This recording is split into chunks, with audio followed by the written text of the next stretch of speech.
ഒരു late മോർണിംഗിലോ BC ടൈമിങ്ങിലോ എളുപ്പത്തിൽ ഉണ്ടാക്കാൻ പറ്റിയൊരു കറിയാണിത്. അതിനായിട്ട് കടായിൽ ഇച്ചിരി വെളിച്ചെണ്ണ ഒഴിച്ചു കൊടുക്കാം. ഒരു 1/4 ടീസ്പൂൺ കടുക് ഇട്ട് കൊടുക്കാം.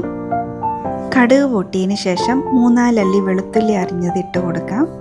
ഒരു കളർ ചേഞ്ച് വന്നതിന് ശേഷം 2 സവാള നീളത്തിൽ അരിഞ്ഞത്, അത് ജസ്റ്റ് ഒന്ന് വഴറ്റിയതിന് ശേഷം ഒരു 8-10 ചുമന്നുള്ളി ഇടാം. ചുമന്നുള്ളി ഇടുമ്പോഴാണ് ഇതിനൊരു പ്രത്യേക ടേസ്റ്റ് വരുന്നത്. ആവശ്യത്തിന് ഉപ്പ് ഇട്ട് കൊടുക്കാം. ഇച്ചിരി കറിവേപ്പില ഇട്ട് കൊടുക്കാം. അതിനുശേഷം നന്നായിട്ടൊന്ന് മിക്സ് ചെയ്യാം. ഇതുപോലൊരു കളർ ചേഞ്ച് ആയതിനു ശേഷം ഒരു 1/4 ടീസ്പൂൺ മഞ്ഞൾപ്പൊടി ഇടാം.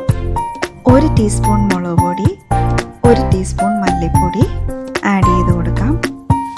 പച്ചമണം മാറുന്നിടം വരെ നന്നായിട്ടൊന്ന് ഇളക്കാം. മസാലയൊക്കെ നല്ലതായിട്ടൊന്ന് മൂത്ത് വന്നതിന് ശേഷം നമുക്ക് കുറച്ച് പുളിവെള്ളം ഒഴിച്ചു കൊടുക്കാം. എന്നിട്ട് നന്നായിട്ടൊന്ന് മിക്സ് ചെയ്യാം. ആ പുളിയൊക്കെ അതിലൊന്ന് പിടിക്കുന്നിടം വരെ, മസാലയെല്ലാം ഒന്ന് പിടിക്കുന്നിടം വരെ. ഇനി കുറച്ച് വെള്ളം ആഡ് ചെയ്ത് കൊടുക്കാം. അത് നന്നായിട്ടൊന്ന് മിക്സ് ചെയ്യാം. ഇനി നമുക്ക് ലിഡ് ക്ലോസ് ചെയ്ത് കുറച്ച് നേരം വെക്കാം. നല്ല തിക്ക് ഗ്രേവി പോലെ ആയിട്ടുണ്ട്. ഇത് ചപ്പാത്തിയുടെ കൂടെയും ചോറിൻ്റെ കൂടെയൊക്കെ ട്രൈ ചെയ്യാൻ നല്ലതാണ്.